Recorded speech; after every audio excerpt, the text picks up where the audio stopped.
트럼프가 한국 제품에 파격적인 관세 폭탄을 던졌습니다. 모두가 이제 한국 경제가 흔들리고 미국산이 시장을 다시 장악하겠구나라고 단언했죠. 그런데 지금 미국 전역에선 상상을 뛰어넘는 일이 벌어지고 있습니다.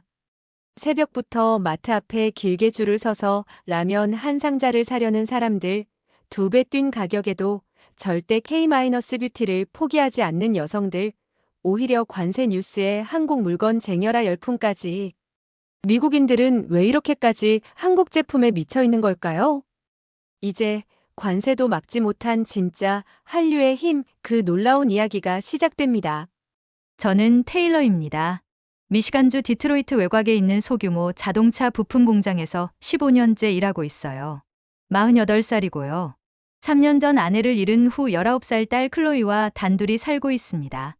오늘도 출근하자마자 동료 브라이언이 화를 내고 있었어요. 테일러, 봤어? 또 현대차가 1등 했다는 뉴스 말이야. 브라이언은 커피를 홀짝이며 스마트폰 화면을 저에게 보여줬습니다. 현대차와 기아차가 미국 자동차 시장에서 또다시 판매량 신기록을 세웠다는 기사였어요. 우리 GM은 뭐 하고 있는 거야? 저놈들 때문에 우리 밥줄이 끊기게 생겼다고. 솔직히 브라이언 말이 틀린 건 아니었습니다. 지난 5년 동안 우리 공장 주물량은 계속 줄어들고 있었거든요. 미국 자동차 회사들 판매량이 떨어지니까 부품 주문도 당연히 줄어들 수밖에 없었죠. 점심시간에 휴게실에서 뉴스를 봤는데 더 충격적인 소식이 나왔어요. 한국 자동차 회사들이 미국 현지에 또 다른 대규모 공장을 건설한다는 거였습니다. 조지아주에 76억 달러 투자해서 전기차 공장 짓겠다고요. 아나운서의 목소리가 귀에 거슬렸어요. 저놈들이 여기서 돈 벌어가는 것도 모자라서 이제 아예 공장까지 지어서 우리 일자리 뺏으려고 한다니까. 브라이언의 목소리가 점점 커졌습니다. 다른 동료들도 하나둘 고개를 끄덕이기 시작했어요. 저는 아무 말도 하지 않았지만 속으로는 동의하고 있었어요. 솔직히 한국에 대한 감정이 좋지 않았거든요. 퇴근길에 집에 도착하니 딸 클로이가 거실에서 무언가를 열심히 보고 있었습니다. 가까이 가보니 한국 드라마를 보고 있더라고요. 클로이, 또 그거 보고 있어? 클로이는 몇 년 전부터 한국 문화에 푹 빠져 있어요. K-팝도 듣고 한국 드라마도 보고 한국 화장품도 써요. 솔직히 이해가 안 됐습니다. 응, 아빠, 이거 진짜 재미있어. 아빠도 같이 볼래? 아니다. 나는 그런 거 관심 없어. 제가 시큰둥하게 대답하자 클로이의 표정이 살짝 어두워졌어요. 하지만 저는 그냥 부엌으로 가서 냉동식품을 데워 먹었습니다. 저녁을 먹으면서 뉴스를 봤는데 또다시 한국 관련 소식이 나왔어요. 한국 음식 수출이 역대 최고치를 기록했다는 내용이었습니다. 라면과 과자류 수출 증가가 두드러졌는데요. 아나운서 목소리가 귀에 거슬렸어요. 한국이 우리나라에서 이렇게 큰 돈을 벌어가고 있다는 게 불쾌했거든요. 클로이, 너도 한국 음식 먹지? 응, 가끔. 특히 라면 좋아해. 그런 거 먹지 마. 우리 음식도 충분히 좋잖아. 클로이가 저를 이상하게 쳐다봤어요. 아빠, 왜 그래? 맛있으면 먹는 거지. 어느 나라 음식인지가 뭐가 중요해? 중요하지. 우리가 외국 제품만 사면 우리나라 사람들 일자리가 없어져. 그때 클로이가 조심스럽게 말했습니다. 아빠, 혹시 회사 일 때문에 스트레스 받는 거야? 저는 대답하지 않았어요. 딸에게 회사가 어려워서 언제 문 닫을지 모른다는 얘기는 하고 싶지 않았거든요. 그날 밤 잠자리에 들기 전에 창밖을 바라보며 생각했습니다. 아내가 세상을 떠난 후 클로이와 단둘이 살고 있는데 요즘 클로이와 대화가 점점 어려워지고 있었어요. 클로이가 좋아하는 것들을 저는 이해할 수 없었고 저는 그것들이 우리 삶을 위협한다고 생각했거든요. 특히 한국이라는 나라가 그랬어요. 제가 보기엔 한국은 우리 일자리를 빼앗고 우리 시장을 차지하고 심지어 우리 젊은이들의 마음까지 사로잡은 위험한 존재였습니다. 하지만 그때는 몰랐어요. 앞으로 벌어질 놀라운 일들을 말이죠. 일주일 후 출근길에 라디오에서 놀라운 뉴스가 흘러나왔습니다.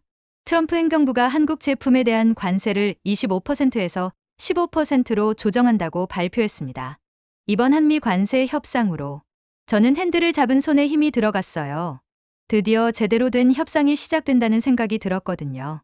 한국 제품들이 가격 경쟁력을 잃으면 미국 제품들이 다시 경쟁력을 회복할 수 있을 거라고 확신했습니다. 공장에 도착하자마자 브라이언이 달려와서 관세 소식에 대해 흥분하고 있었어요. 저 역시 속으로 통쾌했습니다. 15%라는 관세가 한국 기업들에게는 꽤 큰 타격이 될 거라고 생각했거든요. 점심시간에 집에서 클로이에게 전화가 왔습니다.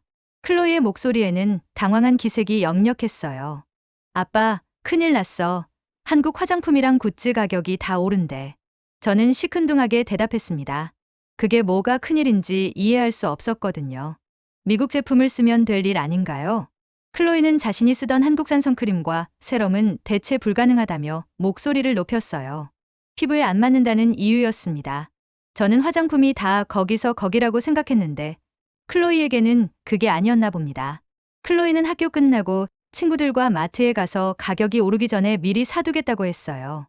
저는 그런데 돈 쓰지 말라고 했지만 클로이 목소리에는 절박함이 묻어 있었습니다. 전화를 끊고 나니 마음이 복잡했어요. 클로이가 그렇게까지 한국 제품에 애착을 갖는다는 게 이해되지 않았거든요. 퇴근 후 집에 도착했는데 클로이가 여러 개의 쇼핑백을 들고 들어오고 있었습니다. 가방 안에는 한국 화장품과 까만 봉지들이 가득했어요. 클로이는 그것들이 불닭볶음면이라고 설명했습니다. 저는 그 까만 포장지를 유심히 봤어요. 뭔가 매운 냄새가 나는 것 같았습니다. 왜 이런 걸 먹는지 이해할 수 없었죠. 우리 컵라면도 충분히 맛있는데 말입니다. 그때 클로이 친구 에밀리에게서 전화가 왔어요. 코스트코에서 불닭볶음면이 벌써 떨어졌다는 소식이었습니다. 마이클 삼촌이 운영하는 마트에도 한국 라면 코너에 줄을 선 사람들이 많았다고 했어요. 저는 어이가 없었습니다. 고작 라면 때문에 미국 사람들이 그렇게 난리를 치고 있다니. 그냥 유행일 뿐이라고 생각했어요. 금방 식을 거라고 확신했습니다. 하지만 속으로는 조금 의외였어요. 관세가 부과되면 한국 제품 수요가 줄어들 줄 알았는데 오히려 사람들이 더 사려고 하고 있었거든요. 저녁 뉴스에서는 더 놀라운 소식이 나왔습니다. 관세 부과 발표 이후 미국 전역에서 한국 제품 사재기 현상이 벌어지고 있습니다. 특히 불닭볶음면과 K-뷰티 제품을 중심으로 화면에는 쇼핑카트에 한국 라면을 가득 담고 가는 미국인들의 모습이 나왔어요. 저는 중얼거렸습니다. 이게 말이 되나 싶었거든요. 가격이 오른다는 소식에 오히려 더 사려고 하다니. 클로이가 제 옆에 앉으며 이게 바로 진짜 인기라고 설명했어요. 비싸져도 포기 못하는 게 진정한 사랑이라는 거였죠. 저는 그들이 그냥 미친 거 아니냐고 반문했습니다. 클로이는 웃으며 미쳤을 수도 있지만 정말 좋은 건 어쩔 수 없다고 대답했어요. 그날 밤 잠자리에 들면서도 계속 생각났습니다. 관세라는 장벽에도 불구하고 한국 제품을 포기하지 못하는 미국인들의 모습이 말이에요. 제가 예상했던 것과는 정반대의 상황이 벌어지고 있었습니다. 관세 부과가 확정된 지 3일 후 미국 전역에 정말 이상한 현상이 벌어지기 시작했습니다. 아침에 출근하는 길에 평소보다 일찍 문을 연 마트 앞에 사람들이 줄을 서 있는 게 보였어요. 무슨 일인지 궁금해서 차를 세우고 살펴봤는데 사람들이 모두 카트에 까만 봉지들을 가득 담고 있었습니다. 불닭볶음면이었어요. 진짜 미쳤구나. 저는 고개를 저으며 중얼거렸습니다. 고작 라면 때문에 새벽부터 줄을 서다니. 이해할 수 없었어요. 공장에 도착하니 브라이언이 흥분한 목소리로 저를 맞았습니다. 테일러, 봤어? 뉴스에서 한국 라면 사재기 하는 거 완전 웃겨 죽겠다. 브라이언은 스마트폰을 보여주며 킥킥거렸어요. 화면에는 코스트코에서 불닭볶음면 박스를 10개씩 사가는 사람들의 모습이 담겨 있었습니다. 그딴 라면 때문에 저렇게 난리치는 거 보니까 기분이 좀 이상하네. 우리 일자리는 사라져가는데. 브라이언의 말에 저도 고개를 끄덕였어요. 한국 제품에 열광하는 미국인들을 보면서 묘한 배신감 같은 게 들었거든요. 점심시간에 회사 근처 마트에 들렀는데 정말 충격적인 광경을 목격했습니다. 한국 식품 코너가 완전히 텅 비어 있었어요. 라면뿐만 아니라 김치, 과자, 심지어 냉동만두까지 모든 게 품절이었습니다. 마트 직원에게 물어보니 관세 발표 이후 사흘 동안 한국 제품이 평소의 5배 이상 팔렸다고 하더라고요. 특히 불닭볶음면은 아예 주문이 밀려서 언제 들어올지 모른다는 상황이었습니다. 이런 일은 처음 봅니다. 블랙 프라이데이보다 더 심해요. 직원의 말을 들으며 저는 착잡한 기분이 들었어요. 관세가 부과되면 한국 제품 판매가 줄어들 줄 알았는데 완전히 반대의 상황이 벌어지고 있었거든요. 집에 돌아가니 클로이가 친구들과 화상통화를 하고 있었습니다. 목소리가 흥분되어 있었어요. 너희도 못 구했어? 나도 3군데 돌았는데 다 품절이야. 진짜 미쳤다. 심지어 온라인도 다 품절이래. 친구들의 목소리가 스피커를 통해 들려왔어요. 모두들 한국 제품을 구하지 못해서 아쉬워하고 있었습니다. 클로이가 화상통화를 끝내고 저에게 다가왔어요. 아빠, 나 내일 좀 더 멀리 가봐야겠어. 친구가 40분 거리 마트에 아직 있다고 하던데. 40분이나 가서 라면을 사겠다고? 너 정말 미쳤구나. 클로이의 눈에 진지함이 어려 있었습니다. 아빠는 몰라. 이거 진짜 맛있는데 한동안 못 먹을 수도 있어. 저는 한숨을 쉬었어요.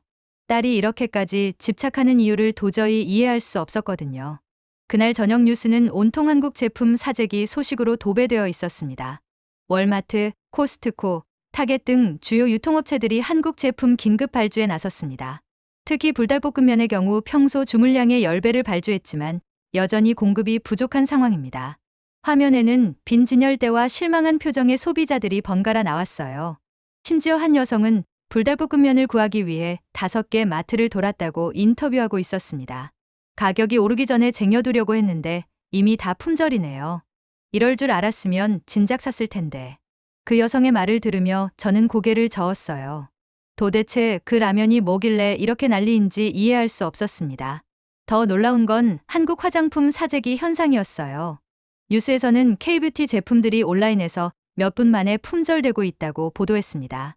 심지어 평소 가격의 2배를 주고도 사겠다는 사람들이 생겨날 정도였어요. 이게 정상적인 상황인가? 저는 중얼거렸습니다. 관세로 인한 가격 인상을 피하려는 심리는 이해하지만 이 정도로 열광하는 이유를 알 수 없었어요. 클로이가 제 옆에 앉으며 말했습니다. 아빠, 이제 알겠어? 한국 제품이 얼마나 인기 있는지. 인기라기보다는 그냥 유행 같은데. 금방 식을 거야. 하지만 속으로는 조금 다른 생각이 들기 시작했어요. 단순한 유행이라면 이렇게까지 극성스럽게 구매하지는 않을 텐데 말입니다. 그날 밤 잠자리에 들면서도 계속 머릿속을 맴도는 생각이 있었습니다. 제가 예상했던 관세의 효과와는 정반대의 상황이 벌어지고 있었어요. 한국 제품에 대한 미국인들의 애착이 제가 생각했던 것보다 훨씬 깊다는 걸 깨닫기 시작했습니다. 한 달이 지났을 때 제가 가장 두려워했던 소식이 현실이 되었습니다. 월요일 아침 공장장이 전 직원을 회의실로 불러 모았어요. 그의 표정을 보는 순간 불길한 예감이 들었습니다. 여러분, 힘든 얘기를 해야겠습니다. 회사 사정상 다음 달 말로 공장 가동을 중단하기로 결정했습니다.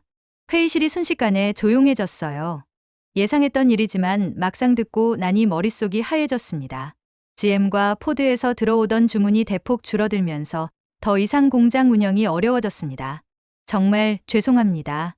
공장장의 목소리가 떨리고 있었어요. 15년 동안 일해온 이곳이 문을 닫는다니. 현실로 받아들이기 어려웠습니다. 브라이언이 주먹을 테이블에 내리쳤어요. 결국 이렇게 되는구나. 한국 놈들 때문에. 다른 동료들도 하나둘 불만을 토해내기 시작했습니다. 저는 아무 말도 할 수 없었어요. 갑자기 앞이 깜깜해지는 기분이었거든요. 퇴근길에 차 안에서 한참을 멍하니 앉아 있었습니다. 48살의 나이에 새로 일자리를 구하는 게 쉽지 않을 거라는 생각이 들었어요. 클로이 대학 등록금은 어떻게 마련하죠? 집에 도착했을 때 클로이는 아직 학교에서 돌아오지 않았습니다. 혼자 있고 싶어서 다행이었어요. 냉장고에서 맥주를 꺼내 마시기 시작했습니다. 1캔, 2캔. 술이 들어가니 분노가 치밀어 올랐어요. 한국 때문에 모든 게 망했어.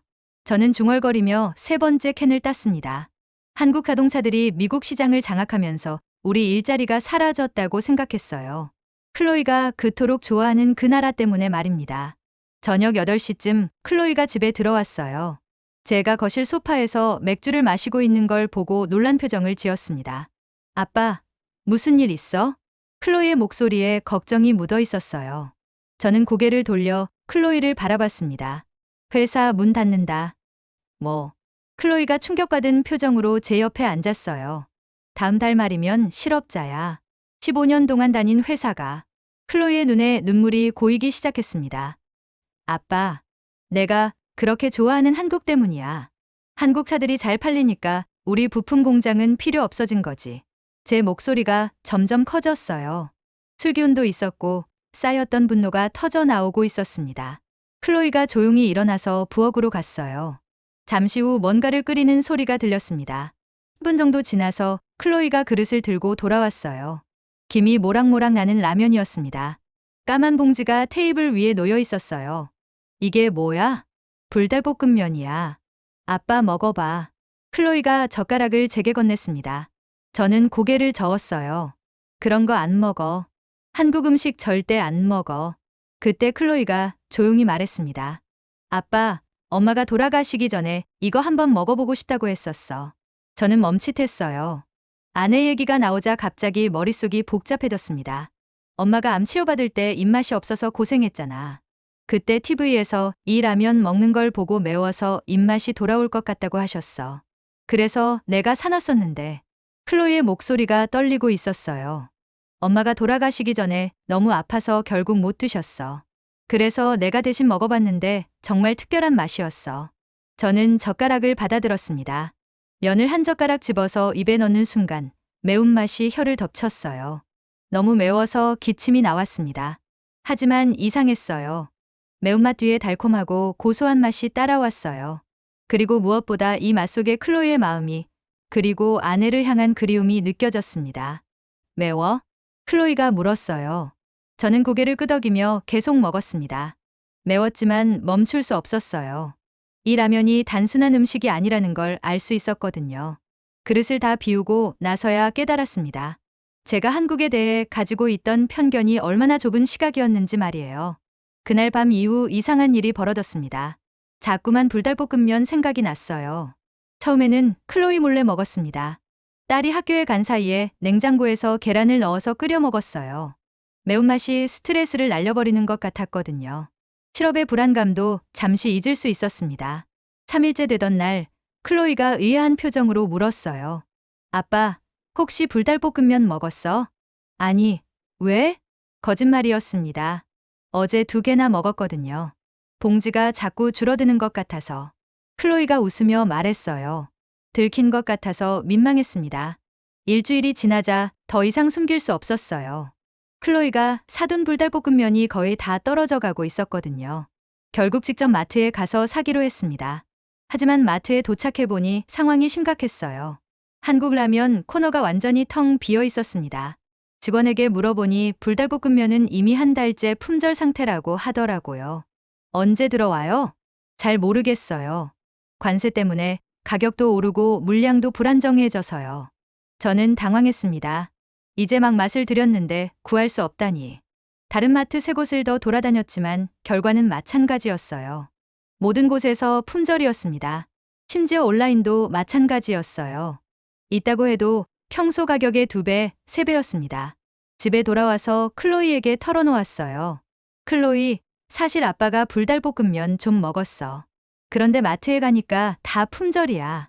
클로이가 놀란 표정을 지었습니다. 진짜? 아빠가? 응. 그런데 어디서 구할 수 있을까? 클로이가 웃음을 터뜨렸어요. 아빠도 결국 중독됐구나. 나도 못 구해서 고생하고 있어. 그때부터 저는 본격적으로 불닭볶음면을 찾아 헤맸습니다. 40분 거리의 마트까지 가봤지만 역시 품절이었어요. 심지어 직원이 말하길 사람들이 새벽부터 와서 기다리다가 물량이 들어오면 순식간에 사라진다고 했습니다. 어느 날은 운 좋게 한 마트에서 불닭볶음면 10개들이 박스를 발견했어요. 마지막 남은 박스였습니다. 저는 망설임 없이 그것을 집어들었어요. 계산대에서 직원이 말했습니다. 요즘 이거 구하기 정말 힘들죠? 손님도 운이 좋으시네요. 그게 이렇게까지 인기가 있나요? 네. 관세 부과된다고 하니까 더 찾는 것 같아요. 근데 먹어보니까 정말 맛있더라고요. 집에 돌아와서 박스를 열며 뿌듯함을 느꼈습니다. 마치 보물을 찾은 기분이었어요. 그날 저녁 불닭볶음면을 끓여 먹으면서 문득 생각했어요. 나만 이런 게 아니구나. 미국 전역의 사람들이 이 맛에 빠져서 사재기를 하고 있구나. 뉴스에서도 연일 관련 소식이 나왔습니다. 한국 음식 수입업체들이 물량 확보에 비상이 걸렸습니다. 특히 불닭볶음면의 경우 주물량이 평소의 20배까지 증가했지만 공급이 따라가지 못하고 있는 상황입니다. 화면에는 텅 빈 진열대와 실망한 소비자들이 번갈아 나왔어요. 가격이 50% 올랐는데도 계속 찾는 분들이 많아요. 정말 대단한 인기죠. 마트 점장의 인터뷰를 들으며 저는 고개를 끄덕였습니다. 이제 그 이유를 알 것 같았어요. 며칠 후 평소 가던 마트 점장 마이크를 만났습니다. 그는 저를 보자마자 반가워했어요. 테일러, 요즘 어때? 한국 라면 때문에 우리 가게 매출이 엄청 늘었어. 정말요? 응. 한국 제품 덕분에 작년 같은 기간보다 30% 매출이 증가했어. 특히 젊은 손님들이 많이 와. 마이크의 말에 저는 놀랐습니다. 한국 제품이 마트 매출 증가에 기여하고 있다니. 관세 때문에 가격이 올랐는데도 그게 더 신기해. 가격이 올라도 계속 찾아. 심지어 다른 미국 제품들도 같이 사가더라고. 마이크가 웃으며 덧붙였어요. 솔직히 말하면 한국 제품이 우리 가게를 살렸어. 요즘 같은 경기에 매출이 늘다니. 집에 돌아가는 길에 저는 많은 생각을 했습니다. 제가 한국 때문에 일자리를 잃었다고 생각했는데 실제로는 한국 제품이 미국 경제에 활력을 불어넣고 있었던 거예요. 마이크의 가게처럼 말입니다. 그날 밤 불닭볶음면을 먹으면서 깨달았어요. 제가 지금까지 얼마나 편견에 사로잡혀 있었는지를 말입니다. 불닭볶음면을 찾아 헤매던 어느 토요일, 저는 평생 잊지 못할 전쟁 같은 하루를 보냈습니다. 새벽 6시에 일어나서 1시간 거리에 있는 대형 마트로 향했어요. 한국 제품이 새로 입고된다는 소식을 들었거든요. 하지만 마트 주차장에 도착하자마자 깜짝 놀랐습니다. 이미 80명이 넘는 사람들이 줄을 서 있었어요. 문을 열기 2시간 전인데 말이죠. 제 앞에 선 50대 여성이 긴장한 목소리로 말했습니다. 오늘은 꼭 사야 해. 딸이 한 달째 못 먹고 있어. 뒤에서 20대 남성이 스마트폰을 보며 중얼거렸어요. 다른 마트 세 곳도 다 품절이래. 여기가 마지막 희망이야. 분위기가 살벌했습니다. 모든 사람들이 전투 준비를 하고 있는 것 같았어요. 드디어 문이 열렸습니다. 순간 평화로웠던 줄이 완전히 무너졌어요. 디어. 누군가 소리치자 모든 사람이 동시에 달리기 시작했습니다. 저도 모르게 뛰고 있었어요. 48살의 나이에 마트에서 전력 질주를 할 줄이야. 한국 식품 코너까지는 약 200m. 하지만 그 200m가 마라톤처럼 느껴졌습니다. 옆에서 30대 아빠가 아이를 카트에 태우고 폭주하고 있었어요. 아빠 파이팅! 카트 위에 꼬마가 응원하는 소리가 들렸습니다. 드디어 한국 식품 코너에 도착했어요. 불닭볶음면이 쌓여 있는 걸 보는 순간 심장이 뛰었습니다. 하지만 이미 10명 정도가 제품을 집어들고 있었어요. 저는 간발의 차이로 마지막 남은 박스에 손을 뻗었습니다. 하지만 동시에 다른 손이 같은 박스를 잡았어요. 40대 남성이었습니다. 제가 먼저 잡았는데요. 아니에요. 제가 먼저예요. 우리는 박스를 놓지 않고 실랑이를 벌였습니다. 주변 사람들이 우리를 쳐다보기 시작했어요. 제 아들이 한 달째 이거 못 먹어서 울고 있어요. 그 남성이 절박한 목소리로 말했습니다. 저도 마찬가지예요. 새벽부터 1시간을 달려왔다고요. 저 역시 지지 않았습니다. 불닭볶음면에 대한 간절함이 이 정도일 줄이야. 그때 옆에서 지켜보던 70대 할머니가 조용히 다가왔어요. 할머니 카트에는 불닭볶음면 10개가 들어 있었습니다. 아이고, 젊은 사람들이 뭘 그렇게 싸워. 할머니가 자신의 카트에서 불닭볶음면 하나를 꺼내서 저에게 건넸습니다. 아드님, 이거 하나 가져가세요. 할머니, 괜찮으세요? 괜찮아요. 나는 손주들 주려고 산 건데 하나 정도는 괜찮아. 저는 감동받았어요. 이런 상황에서도 양보해주시는 할머니의 마음씨에 말입니다. 정말 감사합니다. 저는 신이 나서 할머니께 인사했습니다. 드디어 불닭볶음면을 구했다는 기쁨에 어깨춤이 나올 지경이었어요. 박스를 놓고 실랑이 하던 그 남성도 결국 다른 사람이 양보해준 걸 받게 됐습니다. 모든 사람이 서로 도우며 나누어 가지는 모습이 신기했어요. 계산대로 가는 길에 주변을 둘러봤습니다. 정말 다양한 사람들이 한국 제품을 사고 있었어요. 흑인 다족은 김치와 한국 과자를 가득 담았고 히스패닉 여성은 한국 화장품을 10개나 샀습니다. 한 백인 중년 여성이 딸에게 전화하고 있었어요. 응, 엄마가 불닭볶음면 겨우 구했어. 내가 그렇게 찾던 그 화장품도 샀고. 모든 사람의 표정이 행복해 보였습니다. 마치 보물을 찾은 것처럼 말이에요. 계산을 하면서 직원에게 물어봤어요. 매주 이런가요? 네. 한국 제품 입고되는 날이면 항상 이래요. 오늘은 그나마 양호한 편이에요. 집에 돌아가는 길에 저는 충격에 빠져 있었습니다. 제가 본 건 단순한 쇼핑이 아니었어요. 한국 제품에 대한 미국인들의 진짜 사랑이었습니다. 할머니가 양보해주신 불닭볶음면을 보며 생각했어요. 이 작은 라면 하나가 낯선 사람들 사이에 따뜻한 마음을 만들어내고 있구나. 그날 저녁 뉴스에서 놀라운 통계가 나왔습니다. 관세 부과에도 불구하고 한국 식품 수출액이 오히려 증가했습니다. 미국 소비자들의 한국 제품에 대한 충성도가 예상을 뛰어넘고 있습니다. 클로이가 제 옆에 앉으며 웃었어요. 아빠, 오늘 전쟁터 다녀온 것 같네. 그래도 구했구나. 응. 할머니 한 분이 양보해 주셔서. 역시 한국 음식의 힘이야. 사람들 마음도 따뜻하게 만들어. 클로이의 말을 들으며 저는 고개를 끄덕였습니다.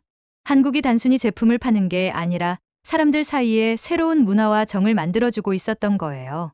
그 순간 깨달았습니다. 제가 지금까지 한국에 대해 가졌던 편견이 얼마나 잘못된 것이었는지를 말이에요. 그날 밤 할머니가 양보해주신 불닭볶음면을 끓여 먹으면서 마음속 깊은 변화를 느꼈습니다. 매운맛이 혀를 덮치는 순간 문득 깨달았어요. 이 맛 속에는 단순한 음식 그 이상의 무언가가 들어있었습니다. 사람들을 하나로 만드는 힘, 낯선 사람도 양보하게 만드는 따뜻함이 말이에요. 다음날 아침, 클로이에게 진심으로 사과했습니다. 클로이, 미안해. 그동안 내가 좋아하는 것들을 이해하려고 노력하지 않았어. 클로이가 놀란 표정으로 저를 바라봤어요. 아빠, 갑자기 왜 그래? 어제 마트에서 본 사람들. 모두가 한국 문화를 진심으로 사랑하고 있더라. 이제야 알 것 같아. 내가 왜 한국을 좋아하는지. 클로이의 눈에 눈물이 글썽거렸습니다. 아빠가 자신을 이해해준다는 기쁨이 얼굴 전체에 드러났어요. 아빠가 그렇게 말해주니까 정말 기뻐. 그때 클로이가 신문을 가져와서 저에게 보여줬습니다. 아빠, 이거 봐. 한국자동차 회사에서 미국 현지 직원 모집한대. 신문에는 현대자동차 그룹이 조지아주 신규 공장에서 대규모 채용을 한다는 광고가 실려 있었습니다. 자동차 부품 전문가, 생산라인 관리자, 품질 관리 담당자 등 다양한 직종을 모집하고 있었어요. 클로이가 흥분하며 15년 경력의 자동차 부품 전문가라는 조건이 저에게 완전히 맞는다고 말했습니다. 하지만 저는 망설였어요. 한국 회사에서 저 같은 사람을 받아줄지 확신이 서지 않았거든요. 클로이는 아빠의 실력을 믿는다며 격려했어요. 게다가 이제 불닭볶음면도 좋아하게 됐으니 완벽하다고 덧붙이기도 했습니다. 그 말에 저도 웃음이 나왔어요. 사흘을 고민한 끝에 지원서를 작성하기로 했어요. 솔직히 떨렸습니다. 그동안 한국에 대해 부정적으로 생각했던 제가 한국 회사에 지원한다니. 지원서를 쓰면서 깨달았어요. 저는 15년간 쌓아온 기술과 경험이 있었습니다. 국적이 다르다고 해서 그 가치가 달라지는 건 아니죠. 일주일 후 면접 연락이 왔습니다. 조지아주 세비나에 있는 현대차 공장에서 면접을 본다는 내용이었어요. 면접 당일 저는 최고의 정장을 입고 조지아로 향했습니다. 공장 규모에 압도당했어요. 거대한 부지에 최첨단 설비들이 즐비했습니다. 정말 대단하네. 중얼거리며 면접장으로 들어갔어요. 면접관은 제시카라는 한국계 미국인 여성이었습니다. 차분하고 전문적인 인상이었어요. 그녀는 제 이력서를 꼼꼼히 살펴보며 GM 부품 공장에서의 오랜 근무 경력과 품질 관리 경험을 높이 평가했습니다. 면접이 진행되면서 제시카의 표정이 점점 밝아졌어요. 그녀는 제 같은 경험을 가진 분을 찾고 있었다고 말했습니다. 미국 시장을 아는 현지 전문가가 필요했다는 거였어요. 저는 놀랐습니다. 단순히 한국 직원만 원하는 게 아니라 미국에서 오래 일한 전문가들의 노하우가 필요하다는 설명이었거든요. 제시카가 한국 회사에서 일하는 것에 대한 제 생각을 물어봤을 때 저는 잠시 망설였다가 솔직하게 대답했습니다. 처음에는 걱정이 있었지만 최근에 한국 문화를 경험하면서 생각이 바뀌었다고 말이에요. 구체적인 경험이 무엇인지 묻자 저는 불닭볶음면이라고 답했습니다. 제시카가 깜짝 놀라며 웃었어요. 딸이 좋아해서 먹어봤는데 정말 특별했다고. 그리고 그 라면을 사려는 미국 사람들을 보면서 한국이 우리에게 새로운 기회를 주고 있다는 걸 깨달았다고 설명했습니다. 제시카가 고개를 끄덕이며 동의했어요. 그들이 여기 공장을 짓는 이유도 함께 성장하고 싶어서라는 설명이었습니다. 면접을 마치고 나오면서 좋은 느낌이 들었어요. 제시카가 제 경험을 높이 평가한다는 걸 느꼈거든요. 이틀 후 합격 통보가 왔습니다. 저는 한국 자동차 회사의 품질관리 팀장으로 새롭게 시작하게 된 거예요. 클로이에게 소식을 전하자 눈물을 흘리며 기뻐했습니다. 이제 한국 직장 동료들도 생기겠다며 축하해줬어요. 그날 밤 저는 생각했어요. 제가 일자리를 잃게 만든 원인이라 여겼던 한국에서 오히려 새로운 희망을 찾게 되다니. 인생은 참 알 수 없는 것 같습니다. 3개월 후 저는 현대자동차 조지아 공장에서 새로운 삶을 시작했습니다. 첫 출근 날 제시카가 저를 팀원들에게 소개해줬어요. 한국인 동료 3명과 미국인 동료 2명으로 구성된 품질관리팀이었습니다. 한국인 동료 김민수 씨가 반갑게 악수를 청하며 미국 자동차 업계 경험이 정말 필요했다고 말했어요. 처음에는 어색했지만 일을 하면서 점점 가까워졌습니다. 한국 동료들은 저의 경험을 존중해줬고 저는 그들의 체계적인 업무 방식을 배울 수 있었어요. 점심시간이 되자 김민수 씨가 도시락을 열었는데 김치볶음밥과 불달볶음면이 나왔어요. 제가 불달볶음면을 안다고 하니 김민수 씨가 깜짝 놀라며 웃었습니다. 딸이 처음 끓여줬는데 정말 맛있었다고 요즘 미국에서 엄청 인기라고 설명했더니 더욱 놀라워했어요. 그때부터 우리는 한국 음식 이야기로 꽃을 피웠어요. 김민수 씨는 다른 한국 음식들도 추천해줬고 저는 미국에서의 한류 열풍에 대해 설명했습니다. 며칠 후 회사에서 특별한 소식이 들려왔어요. 우리 공장에서 생산한 전기차가 미국 시장에서 대박을 터뜨렸다는 거였습니다. 공장장의 발표에 따르면 이번 달 판매량이 예상치를 200% 넘어섰다고 했어요. 모든 직원들이 환호했습니다. 저도 뿌듯했어요. 제가 품질 관리한 차들이 미국 소비자들에게 사랑받고 있다니 말입니다. 그날 저녁 집에 돌아와서 클로이에게 회사 소식을 전했습니다. 우리 공장에서 만든 차가 대박 났다고 말하니 클로이가 자랑스러워하며 저를 껴안았어요. 품질 관리는 아빠가 했으니까 아빠가 만든 거나 마찬가지라고 대답했습니다. 그날 밤 뉴스에서 더욱 놀라운 소식이 나왔습니다. 관세 부과에도 불구하고 올해 한국 제품 대미 수출이 사상 최고치를 기록했습니다. 특히 자동차, 식품, 화장품 분야에서 두드러진 성과를 보였는데요. 화면에는 각종 통계와 함께 미국 소비자들의 인터뷰가 나왔어요. 가격이 좀 올라도 한국 제품은 포기 못해요. 품질이 정말 좋거든요. 우리 가족은 이제 한국 없으면 못 살아요. 음식, 화장품, 심지어 차까지. 한 젊은 여성의 말을 들으며 저는 미소를 지었습니다. 아나운서가 계속 설명했어요. 전문가들은 한국 제품에 대한 미국 소비자들의 충성도가 단순한 유행을 넘어선 문화 현상이라고 분석하고 있습니다. 또한 한국 기업들의 미국 현지 투자와 고용 창출로 양국 경제에 모두 도움이 되고 있다는 평가입니다. 클로이가 제 옆에 앉으며 말했어요. 아빠, 봐. 한국이 우리 일자리를 뺏는 게 아니라 새로운 일자리를 만들어주는 거잖아. 맞아. 이제야 제대로 보이네. 다음날 회사에서 김민수 씨와 점심을 먹으며 솔직한 이야기를 나눴습니다. 처음엔 한국 회사에서 일하는 게 걱정됐다고 편견이 있었다고 털어놨어요. 한국이 우리 일자리를 빼앗는다고 생각했었거든요. 김민수 씨가 이해한다며 고개를 끄덕였어요. 하지만 그들은 경쟁하려는 게 아니라 함께 성장하려는 거라고 설명했습니다. 저도 이제는 확실히 알겠다고 함께하니까 더 좋은 결과가 나오는 것 같다고 대답했어요. 퇴근길에 마트에 들렀습니다. 예전과 달리 이제는 한국 식품 코너가 넓어져 있었어요. 불달볶음면도 충분히 쌓여 있었습니다. 마트 직원에게 물어보니 수요가 너무 많아서 매장을 확장했다고 하더라고요. 이제는 마트의 주력 상품 중 하나라고 했습니다. 집에 와서 불달볶음면을 끓이며 생각했습니다. 몇 달 전만 해도 저는 한국을 적이라고 여겼어요. 하지만 지금은 한국 회사에서 일하며 한국 음식을 즐기고 한국 동료들과 친구가 되었습니다. 클로이가 옆에 앉으며 행복해 보인다고 말했어요. 새로운 직장도 좋고 좋은 동료들도 만났다고 대답했습니다. 클로이는 그리고 불닭볶음면도 마음껏 먹을 수 있다고 덧붙이며 웃었어요. 그날 밤 창밖을 보며 깨달았어요. 세상에는 적과 아군이 따로 있는 게 아니구나. 서로 다른 문화가 만나 더 풍요로운 세상을 만들어가는 거구나.